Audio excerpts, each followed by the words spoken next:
অরিন্দম দা আপনার কাছে আসতে চাইছি। অরিন্দম দা, কালকে থেকে আমি বাইরে ছিলাম, কালকে থেকে আমি অনলাইনে শুনছিলাম মমতা বন্দ্যোপাধ্যায়ের এই ক্লিপটা, এবং আজকে আমি দেখলাম মমতা বন্দ্যোপাধ্যায় যে কথাগুলো বলছিলেন এবং এসপি যে কথাগুলো বলছে, দুটোর মধ্যে মিলছে না।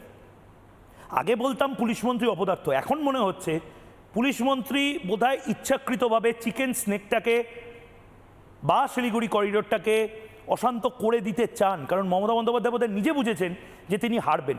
আমি রাজনৈতিক কথায় আপনার কাছে যাচ্ছেন, আমি এসপি, আজকে এসপিকে আমাদের প্রতিনিধি কিছু প্রশ্ন করেছিল, এসপি তো বলছে যে হ্যাঁ আজকের ঘটনাটা ভায়োলেন্স তৈরি করার, তাহলে আজকে কেন হাত গুটিয়ে বসেছিল মমতা বন্দ্যোপাধ্যায়ের পুলিশ, কেন জ্বলতে দেওয়া হলো?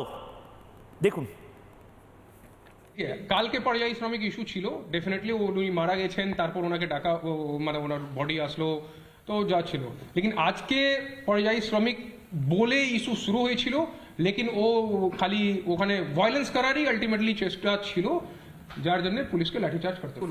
কালকে যে ঘটনা হয়েছিল সেটা 30 ঘন্টা ধরে কি গোয়েন্দা বিভাগ ব্যর্থ রয়েছে, পুলিশ কি ব্যর্থ রয়েছে 30 ঘন্টা ধরে?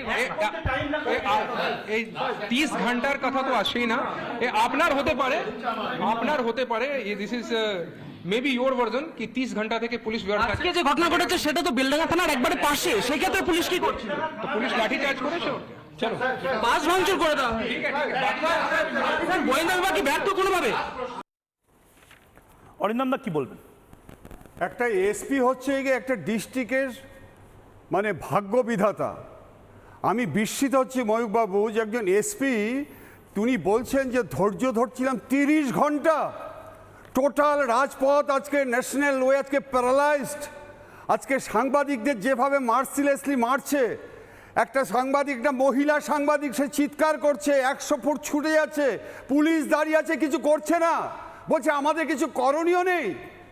আজকে এবিপি আনন্দ বলুন, 24 ঘন্টা বলুন, আজকে আর বাংলা বলুন, আপনি প্রত্যেক সাংবাদিক তারা হচ্ছে গিয়ে আজকে সংবাদ পরিবেশনা করে মানুষের কাছে আজকে হাজির করবে, এবং পুলিশও যথেষ্ট ওখান থেকে সোর্স ইনফরমেশন পায়। আপনি বলুন তো, ভাঙরে যখন অ্যাকশন হচ্ছিল পুলিশ কমিশনার ছুটে যায় রাত্রে, আর 30 ঘন্টা ধরে কোনো অ্যাকশন নেই।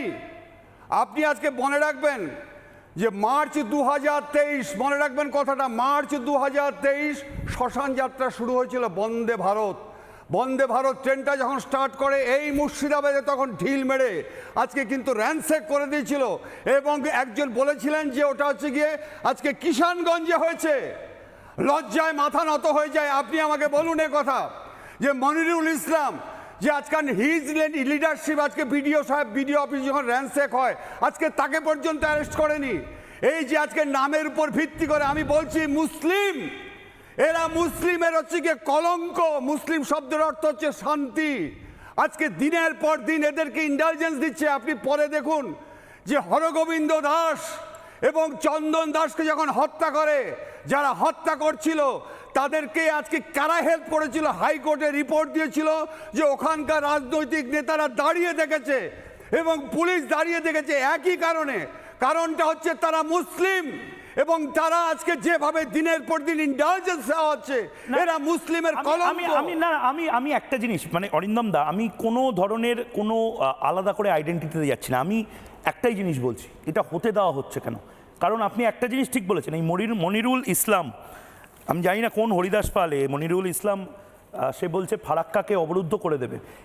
এটা আমি জানি, আমি কেয়া ঘোষের কাছে আসার আগে এটা কিন্তু শুধুমাত্র মানে কে আচার্য, কে ইসলাম, মনিরুল ইসলাম বা কে ময়ূক রঞ্জন ঘোষ, এটার ফ্যাক্টর নয়। ফ্যাক্টরটা এটার পেছনে বোধহয় বড় কোনো প্ল্যানিং আছে, এবং এটা রিপাবলিক নেটওয়ার্ক। আমি সিনিয়র মিনমিনেকে দেখা হলে বলবো কেন এটা নিয়ে তারা শো করছে না, তার কম্পালশন থাকতে পারে, রিপাবলিকের নেই। আমরা এখনও বলছি, আমরা শার্জিল ইমামের ক্ষেত্রে বলেছি, আমরা ওমর খালিদের ক্ষেত্রে বলেছি, আমরা আনসারুল্লাহ বাংলার ক্ষেত্রে বলেছি, আজও বলছি, এটা এসআইআরের কোনো বিক্ষোভ নয়।